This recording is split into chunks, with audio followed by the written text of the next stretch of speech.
televidentes, el programa Hablamos Derecho, el programa de la Universidad San Gregorio de Portoviejo y su carrera de Derecho. Hoy lamentando la ausencia de nuestro fraterno Alberto Vélez. Pero sin embargo, el programa no puede estar sin emisión. Así que lo vamos a hacer solo, vamos a romper esta secuencia, la forma o las formalidades que hemos tenido siempre. Para este programa, nuestro productor ha señalado un tema que pues viene generando algunos conceptos muy importantes de la necesidad de combatir la corrupción. Y precisamente el tema es la corrupción en la Asamblea Nacional. Para ello, hemos invitado a una persona que no ha sido asambleísta y precisamente no invitamos a un asambleísta ni en funciones ni antes para que pueda opinar de una manera muy independiente, de una manera muy objetiva sobre lo que debería ocurrir no solo a nivel de la propia Asamblea, sino también en cualquier función pública. Nuestro invitado pues ha sido director nacional del Servicio de Rentas Internas. Fue anteriormente presidente y fundador del Centro de Transferencia y Tecnología de la Universidad San Gregorio de Portoviejo. También desempeñó las funciones de presidente de la Corporación de Desarrollo de Portoviejo en el GAT municipal. Pero desde la perspectiva académica no podemos dejar de mencionar que él ha sido docente de la Universidad San Gregorio, ha sido docente de la Universidad Andina, de la Universidad Técnica de Manabí, de la UNESUM, de la ESPOL, del Instituto de Altos Estudios del Ecuador, el IAEN. Pues me refiero al economista Leonardo Orlando Arteaga, a quien le damos la bienvenida. Previamente a ello agradeciendo a Televisión Manabita, Canal 30, a Jama TV en el Cantón Jama, a Hippie TV en el Cantón Hippie Japa, Alfaro TV en el Cantón Flavio Alfaro, Puerto López TV, empresa pública del Cantón Puerto López, Hechos Ecuador, Cantón Chone y San Gregorio TV en YouTube. Adicional a ello en nuestras redes sociales, el Facebook, Twitter y en Instagram. Pues Leonardo Orlando, conocido también ya en esta casa con muchísima antigüedad. Nuevamente en este programa Hablamos Derecho, en un programa que, repito, pues queremos resaltar tu presencia y los contenidos que vas a tener. Bienvenido. Estimado Marcelo, muchas gracias por la invitación. Realmente nos sentimos en casa viniendo a la Universidad San Gregorio. Mi primera participación como docente universitario lo hice en esta prestigiosa alma mater, muy querida. Allá en el año 2003, a la edad de 28 años, tuve la oportunidad de compartir con colegas docentes y con los estudiantes el ámbito académico, que es una experiencia maravillosa y que contribuyó a mi crecimiento profesional, y luego la oportunidad de ser el promotor por la confianza que usted como rector en su momento nos dio para presentar un proyecto de la creación del Centro de Investigaciones Económicas y Sociales Empresariales, CIESE. Me acuerdo tanto el nombre que después se transformó en el Centro de Transferencia, ¿no? Ampliando sus conceptos. Entonces, siempre grato estar aquí en esta querida alma mater, la Universidad San Gregorio de Portoviejo. Leonardo, hay dos ejes en tu vida. El uno, el tema como servidor en una institución pues que es de la que depende prácticamente el Estado, es decir, la recaudación de los impuestos. Y cuando hay plata de por medio, se dice que hay un enorme peligro, porque no solo que el servidor público puede incurrir en actos de deshonestidad, también ocurre con la ciudadanía. Es decir, hay corruptor y hay personas también corruptas. En ese sentido, y dada la temática del tema, ¿qué hizo Leonardo Orlando para tratar de fortalecer en todos los funcionarios a nivel nacional del Servicio de Rentas Internas el tema de la honestidad, el tema de la deontología, el tema de la existencia de valores y principios que eviten que los servidores públicos sean corruptos o que a su vez existan corruptores por parte de la ciudadanía? Bueno, Marcelo, esa pregunta es muy profunda porque la honestidad siempre comienza con el ejemplo, cuando uno dirige una institución pública, pero cuando también dirige su familia, es el líder, generalmente a quienes ven los hijos como un referente, a sus padres. Entonces, en la sociedad, en el servicio público, uno tiene que dar muestras de integridad. Hay un concepto muy importante que nosotros compartíamos mucho con este directo amigo también de la casa, como Carlos Mar Carrasco. Carlitos Mar, nuestro amigo, así es. La ética en el servicio público. Teníamos un código de ética, y ese código de ética existía desde doña Elsa de Mena. Lo fuimos enriqueciendo. Un código de conducta que promovía valores personales y valores institucionales. Por ejemplo, la dedicación exclusiva, la transparencia, el no tener conflictos de intereses. Y eso lo transmitíamos a toda la organización. ¿Con qué arrancábamos la inducción en el servicio de rentas internas? Con el aprendizaje del código de ética. Y hacían los formularios, llenaban los funcionarios un formulario donde expresaban el haberlo conocido, el haberlo estudiado y sus compromisos respecto de su dedicación exclusiva, de no caer en conflictos de intereses, de no estar incursos en inhabilidades de nepotismo. Y eso es algo fundamental para el desarrollo de las instituciones, para la legitimidad con que nos pueden ver los ciudadanos. Entonces yo creo que la capacidad, las destrezas, las habilidades se adquieren, los conocimientos, pero lo que viene desde la casa, lo que viene desde los centros de formación, la ética, la honestidad, la decencia, una conducta de transparencia, eso es algo que debemos cultivar desde el niño, desde los adolescentes, desde el profesional universitario, que debe de centrarse en el humanismo a base de principios y valores y luego llevarlo al ejercicio de la profesión, al ejercicio de la función pública. Entonces, ¿qué hacíamos nosotros también? Tener una cultura de prevención. Y una forma de prevenir actos de corrupción es que los procesos se transparenten. Hay esa famosa frase de que se crean dificultades para vender facilidades. Los procesos tienen que ser simples, transparentes, no engorrosos, sencillos, pero sobre todo quitar esa discrecionalidad de que una persona puede decir yo hago este procedimiento de una manera o lo atiendo en tales tiempos de acuerdo a la conveniencia. Poner tiempos de respuesta, poner métodos y procedimientos que sean conocidos por todos, ayuda a fortalecer la transparencia y una cultura de prevención respecto de la conducta ética en el servicio público. Ya, Leonardo, hay dos cosas importantísimas que quiero destacar de esta primera intervención tuya. El tema de la formación familiar. Creo que dejando a un lado esta época moderna, encontrábamos a los padres y a las madres mucho más cercanos a los hijos.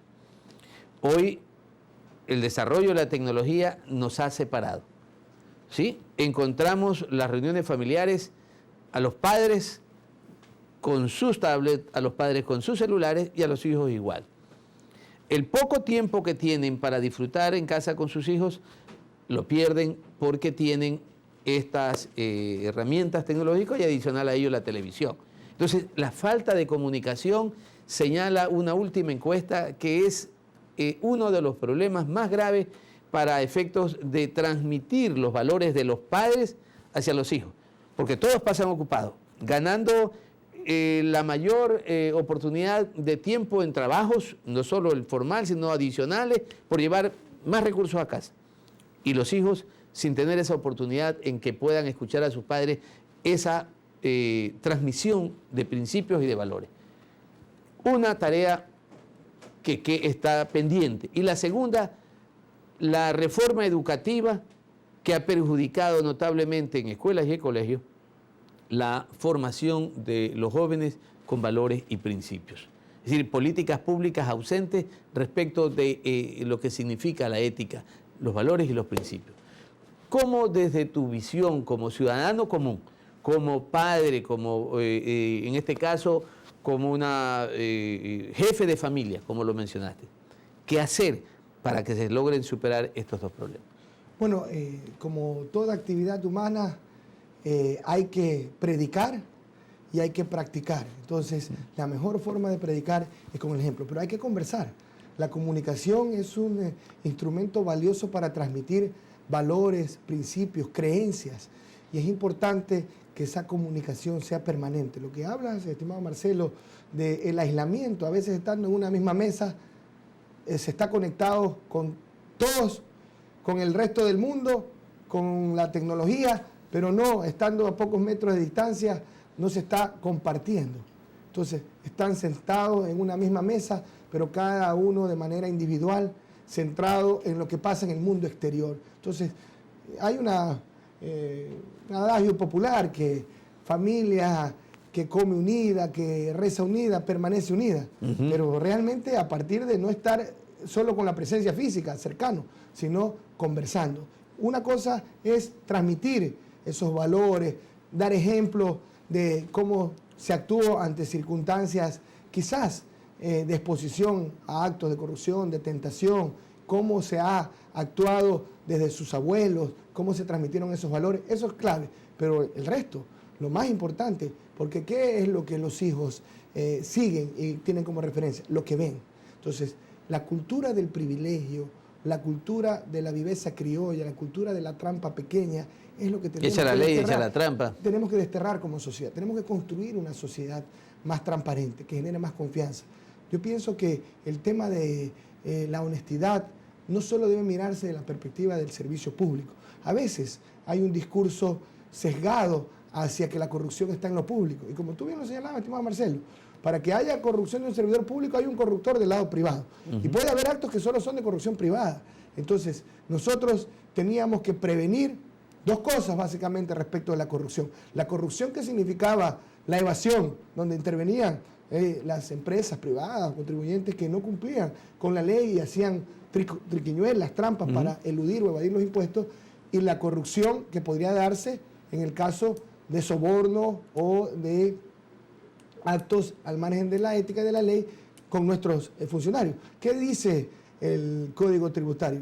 Que es una defraudación agravada cuando en un proceso de evasión tributaria participa un funcionario público y lo penaliza de mayor manera. Eso es una forma también de disuadir el efecto de la participación del servidor público.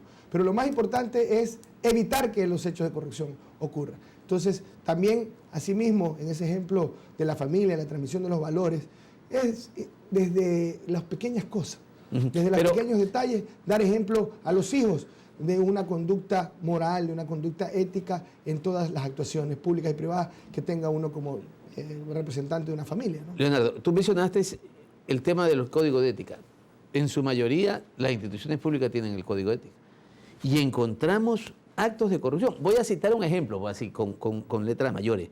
Yo tuve la suerte de desempeñar las funciones de director de Contraloría de Manabí entre 1988 y 1992. Y había código de ética. Y habían funcionarios a quienes yo sancioné. Pero el mayor caso que se acaba de ver, porque nunca se había visto un contralor destituido, jamás, porque esas funciones han sido ejercidas antes de él por personas realmente honorables, dignas. Existe un código de ética en la Contraloría y la viola el propio Contralor General del Estado. La pregunta es, ¿para qué nos sirve un código de ética si el propio jefe es un hombre corrupto? Por eso que el ejemplo, ¿Qué transmite a los servidores? Claro, el ejemplo tiene que venir de la cabeza. Claro. Si la cabeza está dañada, permea la posibilidad de que la corrupción se instaure en los mandos medios y en el personal operativo. Por eso, en las instituciones tienen que ser lideradas por profesionales muy competentes, pero sobre todo íntegros, éticos. Entonces, nosotros no solo teníamos un código ético, hacíamos ejercicios permanentes de revisión, vivencia, una campaña de valores y de cultura. Nosotros nos enfocamos mucho en el Servicio de Rentas Internas en crear un concepto de ciudadanía fiscal alrededor de la cultura tributaria, donde se le inculcaban a los niños desde la educación básica. Aquí tuvimos lo vimos aquí en la universidad, correcto. El proyecto piloto en la Universidad de San Gregorio. Recordarás los compañeros Olaya Mora, Jimmy Camacho, directos amigos, lo trabajaron con la Escuela de Educación Inicial, si mal no recuerdo. Trabajamos una campaña hermosa desde educación inicial y fue piloto, que después fue referencia para el resto del país. Fue producto de Manavita. del SRI y de la Universidad San Gregorio. Y luego con niños de los últimos grados y con el segundo año de bachillerato. ¿En qué nos centrábamos en esa campaña de cultura tributaria? Desde el niño que aprende, desde el adolescente que está aprendiendo las matemáticas, el castellano, las ciencias sociales, vincular los valores intrínsecos de una tributación transparente con los temas cotidianos de la sociedad, el respeto a la ley, la solidaridad, la responsabilidad, pero sobre todo la honestidad.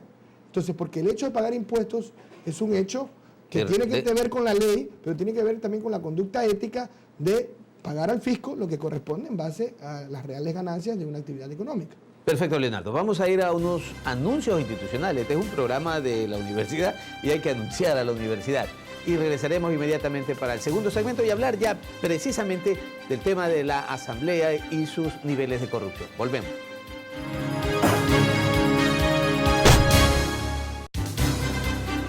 Inicio de espacio publicitario.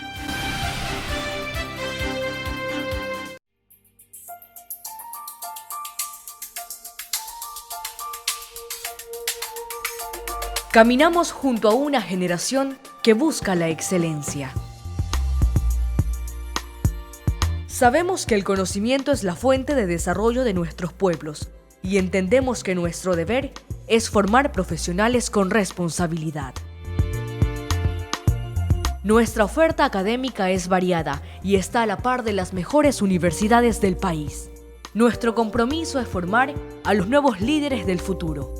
Somos la Universidad San Gregorio de Portoviejo.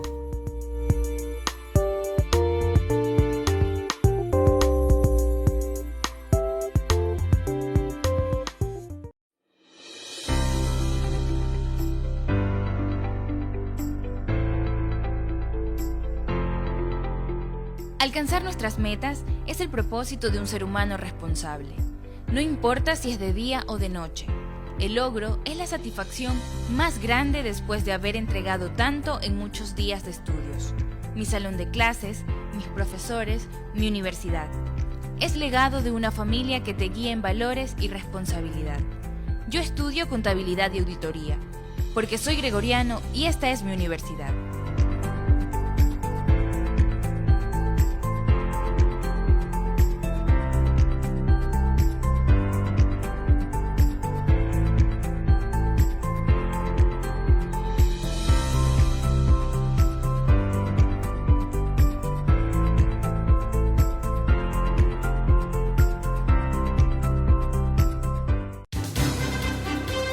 Fin de espacio publicitario.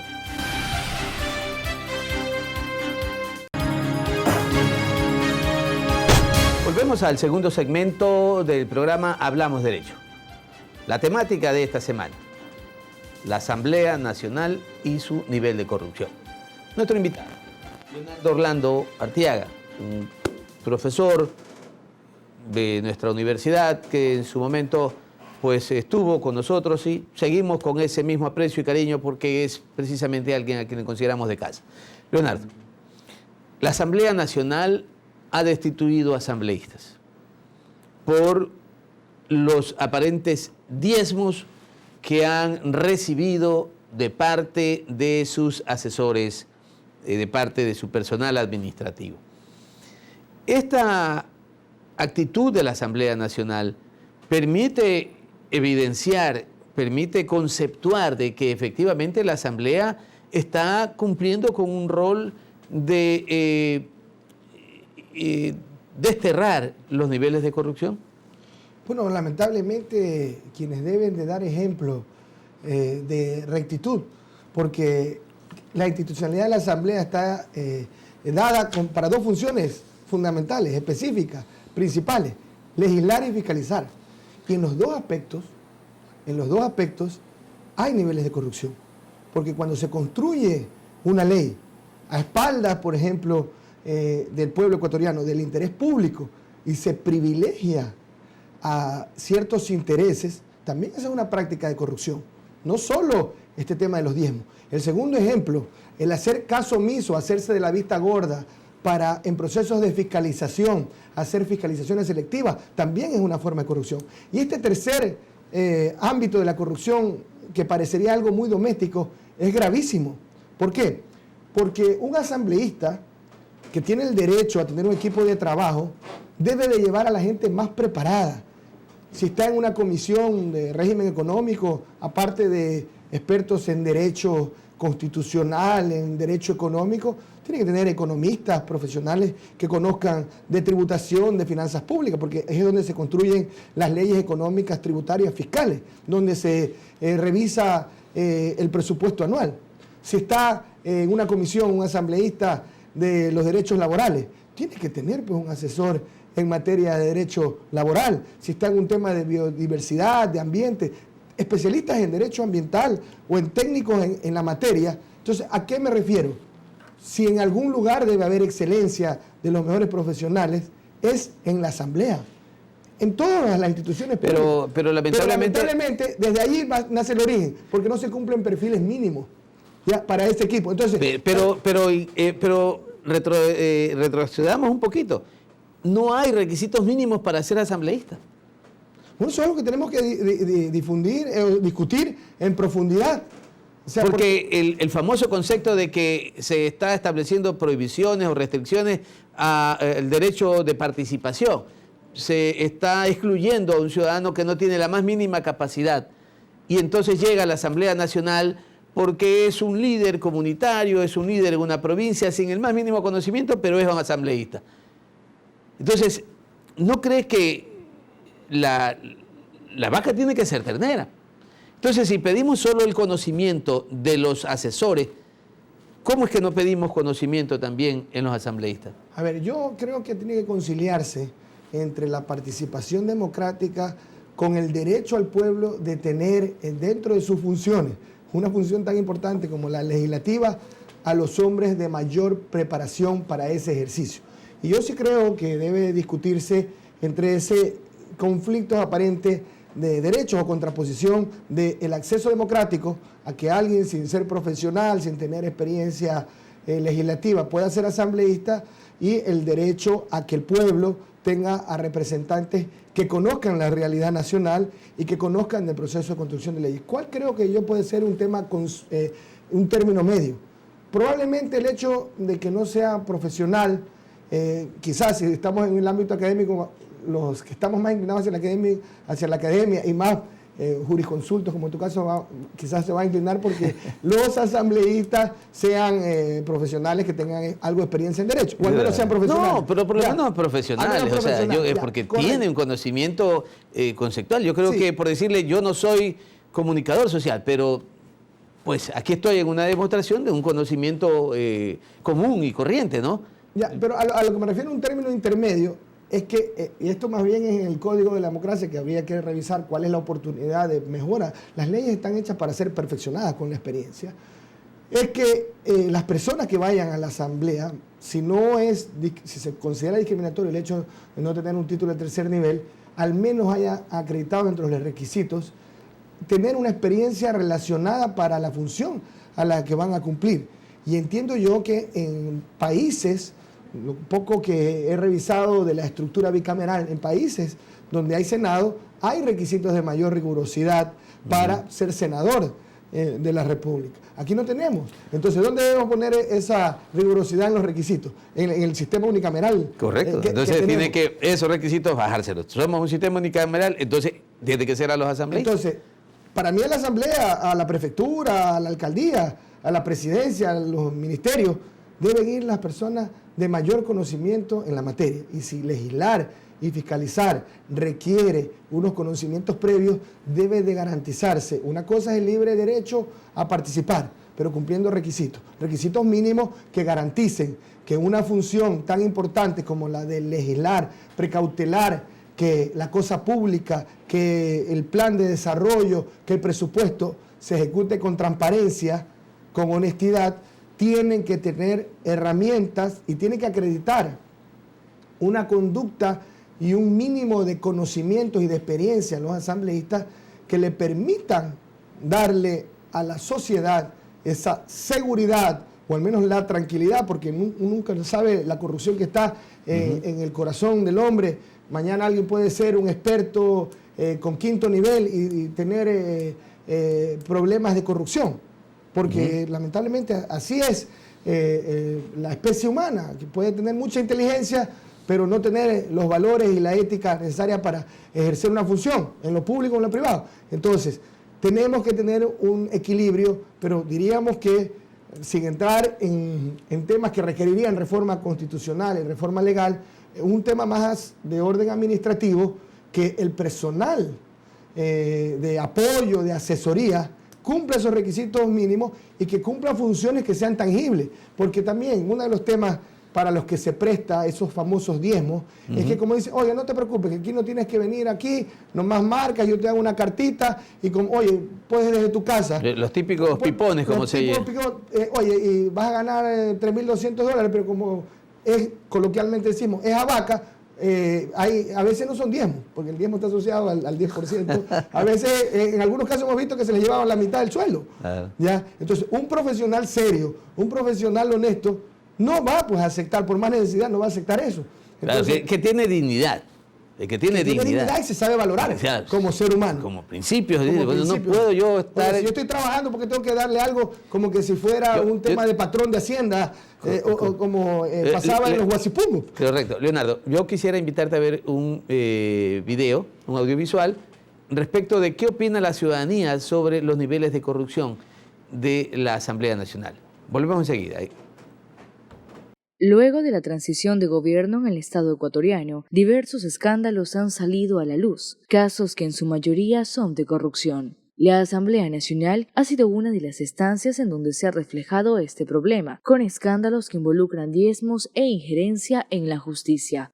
Jamás pensé, como ciudadano, ver en la Asamblea Nacional cómo se ha manejado en los últimos años de lo que asumió la presidencia Rafael Correa Delgado y conformar a su manera como una hacienda, llevar a la asamblea y manejarlos con títeres a los asambleístas para él conseguir sus propósitos de llevar a nuestra querida patria, a nuestra querida nación, a mi Ecuador del alma, que lo llevo aquí, me corre por las venas.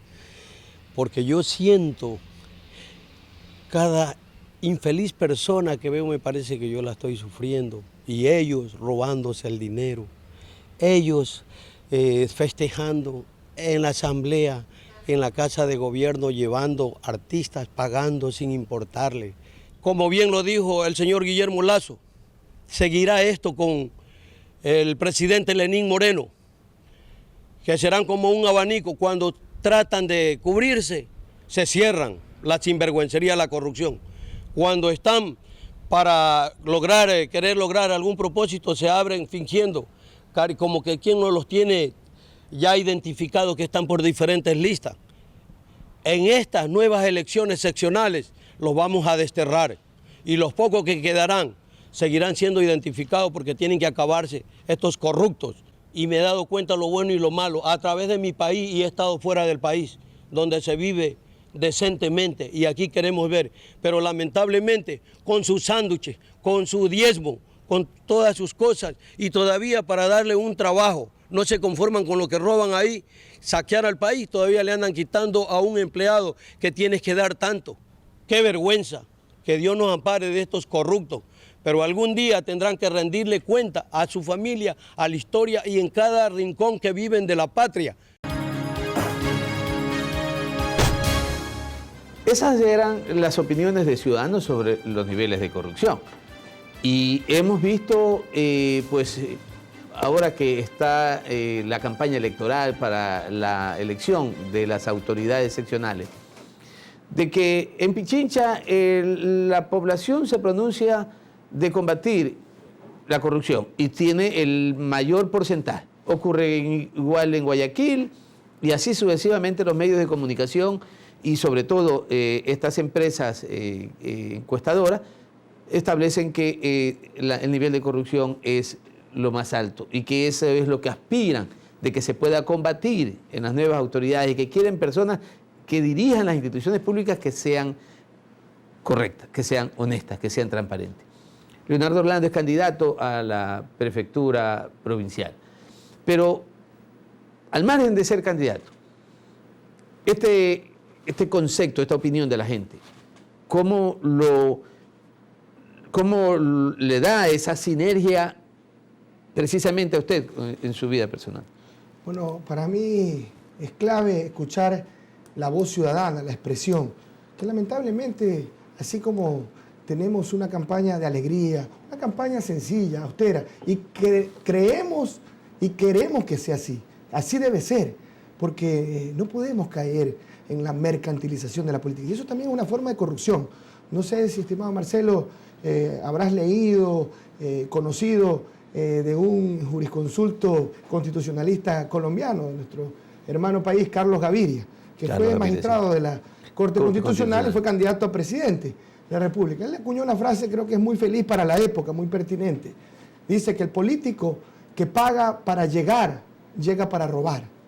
Así que es lamentable y que el Consejo Nacional Electoral no ponga un alto a una campaña, aparte de anticipada, millonaria, de ciertas tiendas políticas que se han convertido en verdaderas empresas electoreras. Y eso incluso ofende la dignidad del pueblo. Es tratar de comprar la conciencia de la gente sencilla, abusando de la necesidad. Entonces, eso tiene que discutirse también.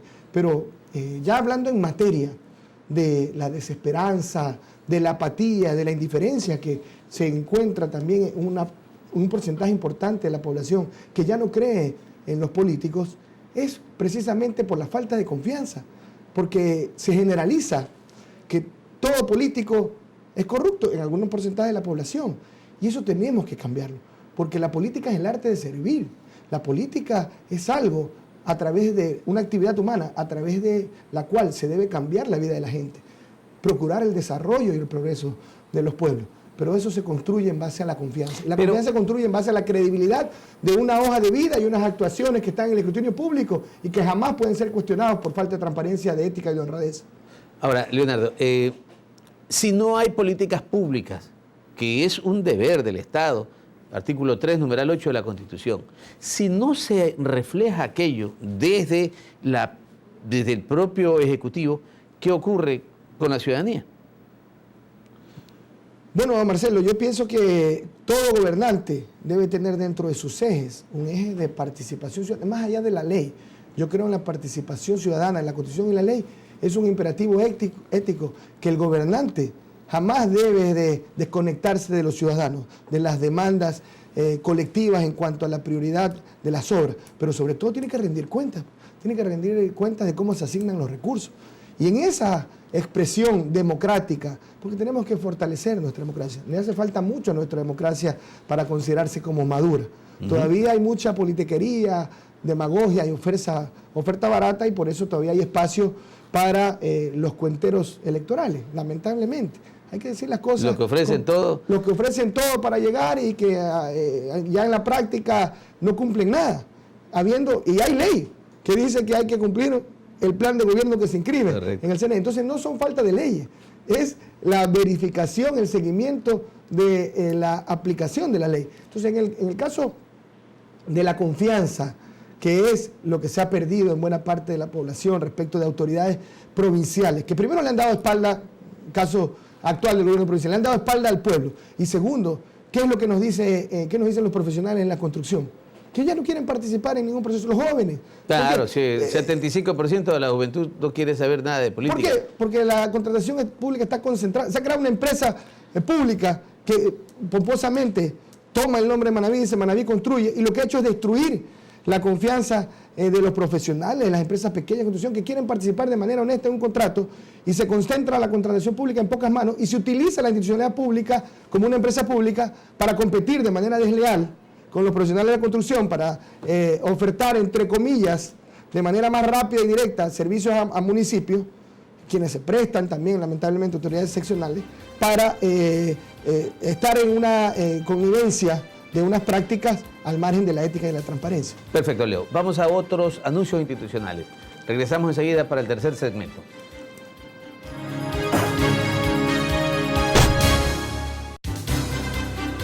Inicio de espacio publicitario.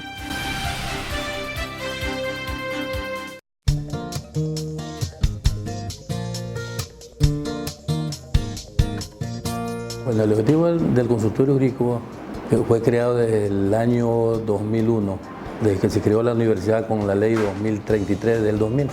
Prestamos este servicio gratuito a la colectividad a través de los estudiantes de la carrera de Derecho que están para obtener su título de abogado de los juzgados de la República del Ecuador.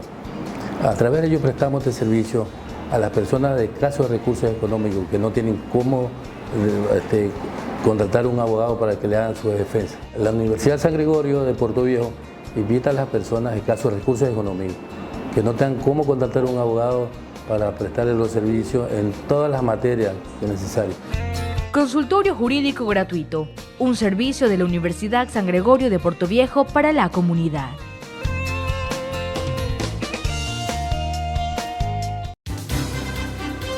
Fin de espacio publicitario.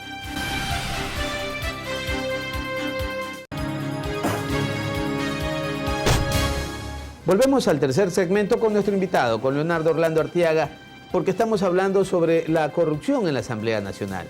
Y precisamente, Leonardo, para comenzar este tercer segmento, quiero invitarte para que veamos un pequeño audiovisual de la opinión ciudadana respecto de la destitución de 3 asambleístas mujeres entre diciembre del 2018 y enero del 2019. Veamos eso enseguida. Salimos a las calles para conversar con la ciudadanía al respecto de los escándalos públicos que hemos vivido en este último año y que involucran a quienes tienen el deber de velar por el país y su constitución. El presidente de la República, al elegir a esas personas, tiene que saber a quién han elegido y él hacer una limpia, porque si él está viendo que ha habido un acto de corrupción y la persona que él ha elegido o ha puesto en ese lugar no hace nada por corregirlo, entonces claramente se ve que ahí viene el problema. Aquí definitivamente no se ha fiscalizado absolutamente nada. Me remito a un tema central, asunto del terremoto del 16A. Yo he sido uno de los perjudicados por la situación del terremoto. Y yo les pregunto, el señor presidente de la República en una estadía en Puerto Viejo manifestó que estaba listo el informe donde se habían encontrado culpables en los desvíos de fondos destinados para la reconstrucción de Manabí. ¿Qué han hecho los asambleístas? Definitivamente aquí no hay peso político. Entonces la corrupción en todos los lados y en toda la asamblea prácticamente se hace de una moda. Todo es natural y nadie fiscaliza, nadie legisla a favor de los intereses sagrados de los fondos del pueblo, que eso le corresponde para vestir al desnudo, para dar de comer al hambriento y para sanar al enfermo. Y en eso Dios castiga totalmente a estos seres que se llevan el dinero del pueblo.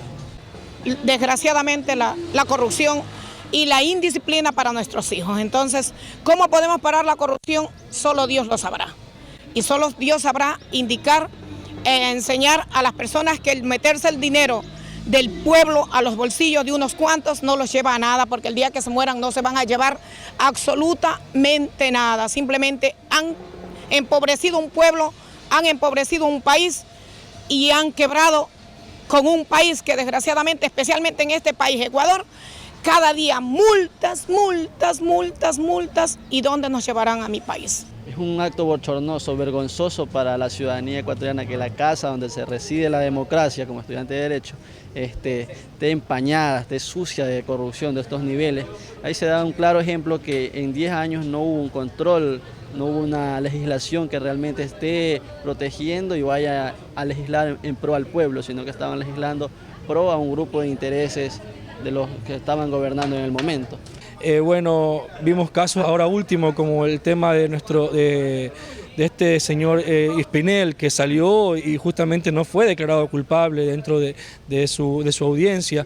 Sin embargo, son temas y temas que vienen apareciendo y día a día son cada vez más.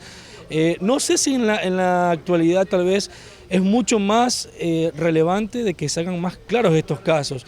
No sé si antes tal vez era como un poco más disimulado el tema porque creo que siempre ha habido corrupción aquí. La respuesta de la ciudadanía o de las personas que se han entrevistado sobre la destitución de 3 asambleístas. Grupos femeninos sostienen en redes sociales que es un ataque a la mujer, que es precisamente la última asambleísta que también ha sido destituida, como que fuera por el hecho de haber sido una de las asambleístas que ha venido trabajando en fiscalización, y de lo cual realmente eso es un hecho público y evidente. En ese caso, ¿cree que esas depuraciones, de manera específica en ello, es realmente una demostración de que existe actos de depuración, o la inquietud de muchos también ciudadanos que dicen, bueno, ¿y por qué no se destituyó a asambleístas que incluso fueron destituidos de la presidencia de la Asamblea por actos de corrupción?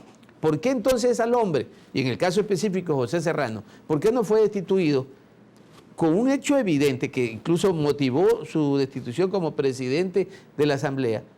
¿Y por qué a las mujeres que tal vez con actos menos dolosos, en cambio sí se practicó la depuración? Marcelo, usted ha tocado un tema que realmente ha puesto el dedo en la llaga. Esas supuestas autodepuraciones selectivas. Por eso yo hablo de que vamos a una verdadera depuración. Se habla de más de 30 casos de la Asamblea. Escuché alguna vez la cifra de 36 casos que se están investigando. Entonces, ¿cuándo se activan estos casos? Pero a veces parece que nomás solo son como anuncios, como distractores. Exacto, porque, a eso voy. ¿ya? Porque es cuando hay una coyuntura política complicada. ¿Qué pasó con la vicepresidenta de la República? ¿Ah? ¿Qué estaba discutiéndose en el tema de los medios en ese momento? Un acto donde se cuestionaba al propio presidente de la República. Salieron en Teleamazonas unos temas relacionados con alguna empresa de offshore y todo lo demás. De repente salió lo de la vicepresidenta. Fue juzgada y está en un caso en la justicia.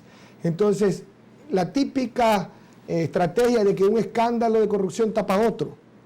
Así que, si vamos a hacer una verdadera depuración, que se la haga sin ser selectivo. ¿Qué estuvo en discusión y por qué ya se les hizo una bola de nieve? ¿Qué estuvo en discusión y hasta se le filtró dentro de una entrevista a la última asambleísta destituida, de la asambleísta de Creo destituida, que dice, no te preocupes, le dice supuestamente fuera de micrófono, y se le graba, no te preocupes que en la comisión no va a pasar nada. Y después salen unos audios filtrados donde se estaba supuestamente negociando o se le estaba pretendiendo chantajear para que no se le destituya. Y comienzan a ser analistas políticos y todo lo demás, a decir, y medios de comunicación, dice, si la asambleísta Galarza es culpable, hasta me cambio de sexo. Digo, una persona en la red social. Entonces, ¿qué pasa? Que realmente la gente toma esto como una pantomima. Entonces, si vamos a hablar de una depuración, vamos con todo. Aquí no puede ser que, si son mis coidiarios. Y otro tema, estimado Marcelo, parecería como que recién hay el tema de estos famosos diezmos. O sea, y que es en un gobierno y no en otro, que es en un periodo legislativo y no en otro. Entonces, vamos a hablar sobre temas de combate a la corrupción. Ya basta de una selectividad para escoger los casos que se convienen de los extractores y todo lo demás. Mire, la única forma de combatir la corrupción de manera efectiva son con acciones concretas y que den ejemplo de que no hay impunidad y de que se lo hace de manera objetiva, sin afanes persecutorios, sino que hay una verdadera cultura de transparencia y de lucha contra la impunidad. Pero también no podemos dejar de hablar de las causas de la corrupción y tenemos que ir a las causas, tenemos que erradicar la corrupción y no está solo en lo público, tenemos que construir una sociedad más transparente, que eso parte desde la familia, desde la educación. Yo creo que los temas que deben reforzarse en una reforma educativa son los temas relacionados con la ética, con los valores, el civismo. Lo hablamos en el primer segmento respecto de aquello, pero vamos a ser más concretos, porque es lo importante también de este programa. A ver, se destituyen a las asambleístas y se envía a la fiscalía. Y la fiscal muy hacendosa, muy ágil, inicia la indagación y llama a juicio. Ya están con llamados a juicio, ya están con medidas cautelares. En el caso de la asambleísta Norma Vallejo, tiene una serie de medidas cautelares por el hecho de haber recibido coimas que no pasan más allá de 20.000 o 30.000 dólares. En el caso de Sofía Espín, por haber violado una de las medidas cautelares de presentarse, pues se ordenó su detención, luego se revocó. Bueno, al final de cuentas, por cosas que a la final no son tan cuantiosas, ya están llamados a juicio. Y sin embargo reposa ante la fiscal encargada denuncias por delitos de corrupción de funcionarios públicos que llegan como a 70 millones de dólares y duermen en las manos de la fiscal. Pero estas cosas inmediatamente ya tienen un llamado a juicio. Entonces, no solo encontramos la corrupción en la Asamblea, porque también es acto de corrupción guardarse sobre el escritorio procesos de connotados políticos, entre los que está Humanavita, y llamar a juicio o iniciar indagación y con medidas cautelares de casos que son frescos, que acaban recién de descubrirse. ¿Por qué los unos sí tienen esa actividad y los otros guardan el sueño eterno? Porque hay esa selectividad que digo. O sea, las cosas deben de fluir en la justa medida, procesalmente, como corresponde. Pues. O sea, no puede ser posible que haya providencias y despacho de casos en 48 horas, en un mes, y otros casos duermen el sueño de los justos. Precisamente porque ¿dónde está, como se dice coloquialmente, el diablo en los detalles? Tiene que abrirse con transparencia el seguimiento de las causas. Y no podemos caer en una lucha contra la corrupción de manera selectiva. Aquí tenemos que atacar los problemas de raíz. Entonces, en el caso de Odebrecht, resulta que se denuncia el tema de Odebrecht, hay personas investigadas, pero el principal corrupto y corruptor que es Odebrecht no es acusado. Entonces, nosotros en su momento en lo tributario denunciamos la defraudación tributaria. Pero hace pocos días, creo que unas 2 semanas, vemos cómo la Fiscalía dicta, y perdóneme que ya que tocó el tema, Leonardo, y usted sabe que yo soy un hombre, bueno, que me gusta decir las cosas como las siento. Dictamen abstentivo respecto del informe, de la denuncia de la Contraloría de facturas falsas por el tema de la famosa reconstrucción luego del terremoto. Bueno, esos son los temas que tienen que explicarse a la ciudadanía, pero hay un tema concreto que fue de conmoción internacional y que en otros países, nosotros le escribimos en su momento a la Procuraduría, recibimos una consulta, criterio técnico, y le dijimos, oiga, si están hablando de que hay coimas por 33 millones de dólares, hay juicios que nosotros los peleamos hasta la Corte Constitucional, tributarios y todo lo demás, ya con esa conducta, oiga, pidamos el resarcimiento, los juicios tributarios que probablemente con jueces inescrupulosos lo ganaron, los temas de la denuncia de los 33 millones, que eso fue lo que salió en el informe del Departamento de Justicia norteamericano, y en otros países se han conseguido sanciones de centenares de millones de dólares, en Estados Unidos de hasta cerca de 3.000 millones de dólares, para la empresa corruptora, que armó la red, que tenía un departamento de operaciones estructuradas, era un departamento de coimas y sobornos, que se le llamaba pomposamente departamento de operaciones estructuradas. Entonces, con sistemas informáticos para la asignación de los recursos. Entonces, allí tenemos que atacar las causas, pero también debemos de hablar... ¿Qué hubiera hecho usted, Leo, qué hubiera hecho usted en sus funciones de director del Servicio de Rentas Internas? Y sabiendo que hay personas que inescrupulosamente presentaron facturas falsas para justificar pagos al Servicio de Rentas Internas.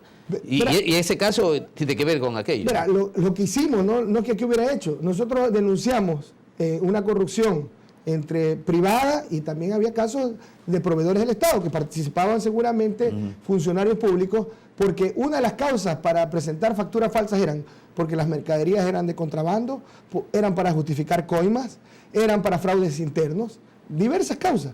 El hecho concreto era, o el efecto era que teníamos facturas falsas, es decir, que no había existido la transacción económica y sin embargo presentaban ante el SRI para justificar crédito tributario inexistente y gastos en el impuesto a la renta inexistente. Nosotros desmantelamos la red que se llamó el caso Cabecilla, que era una red de 600 millones de dólares, pero la red total que la denunciamos íntegramente era de 2.600 millones de dólares en facturas falsas. Y estaba por salir, antes de mi término de mi gestión, una tercera base que probablemente iba a superar los 3.000 millones de dólares entre el año 2011 y el 2017. Entonces, y la otra corrupción era la corrupción y de evasión tributaria, la utilización de los paraísos fiscales. ¿Qué propusimos nosotros?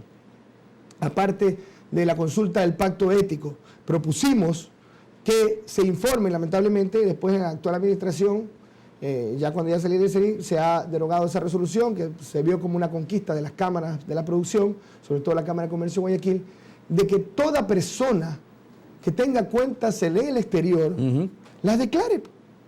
Paraíso fiscal o no, ¿cuál es el problema? Si está obligado a presentar su declaración patrimonial. Entonces, tenemos que tener una sociedad más transparente. ¿Nosotros qué propusimos y qué logramos? Que el Ecuador sea parte del Foro Global de Transparencia e Intercambio de Información. En los temas de corrupción, cuando se quiere combatirla de manera real, primero se propone en ley. Nosotros propusimos que el incremento patrimonial no justificado sea un delito autónomo y luego también que sea fuente grabada del impuesto a la renta. Pero adicionalmente, ¿qué propusimos y logramos? Que sea parte del Ecuador del Foro Global de Transparencia e Intercambio de Información que agrupa a más de 150 países. Es un foro liderado por la OECD. ¿Para qué? Para que el Ecuador comparta la información de cuentas del extranjero y el Ecuador reciba... Solo a nivel de acuerdos y convenios, porque no se ha cristalizado en ley alguna. No, en la ley de reactivación económica ya se puso expresamente que el Ecuador puede compartir esa información. Entonces, ¿qué nos va a llegar? Información de ecuatorianos que tienen cuentas en paraísos fiscales. Ustedes saben que los paraísos fiscales, el oscurantismo, el secretismo, la opacidad. Pero se aprobó en consulta que no podría ser funcionario aquel que tiene paraísos fiscales. Y hemos visto cómo a un funcionario público en funciones tienen cuentas en paraísos fiscales. Claro, pero ahí está la aplicación de las sanciones que le corresponde en este caso a la Contraloría, a la UAFE, el Servicio de Rentas Internas también tiene que coadyuvar, pero ya, o sea, a veces no es falta de leyes, a veces es aplicación y voluntad política y principios y éticos para la implementación de la reforma. Perfecto, Leonardo. Vamos al último anuncio institucional y regresaremos para un poco sobre las conclusiones y recomendaciones respecto de este nivel de corrupción en la Asamblea Nacional. Volvemos enseguida.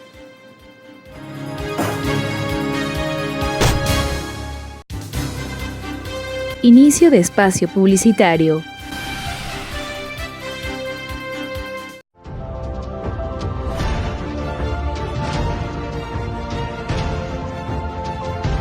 Mira a tu alrededor.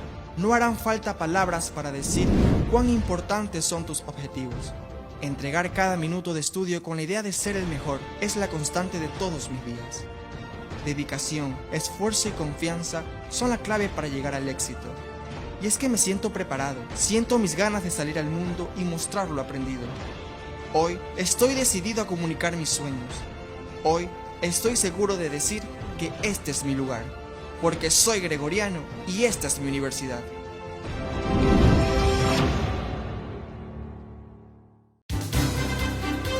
Fin de espacio publicitario.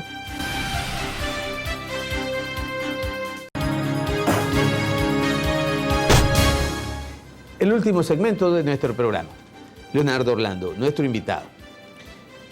¿Cuál debe ser la posición en un mensaje suyo respecto de lo que debe hacer un servidor público en cuanto al comportamiento ético en el ejercicio de esas funciones?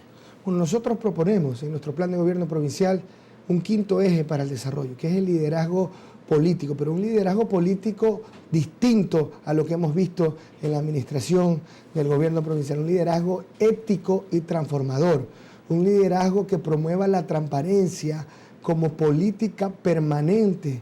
De contratación, de contratación sin discrecionalidad y sin direccionamiento.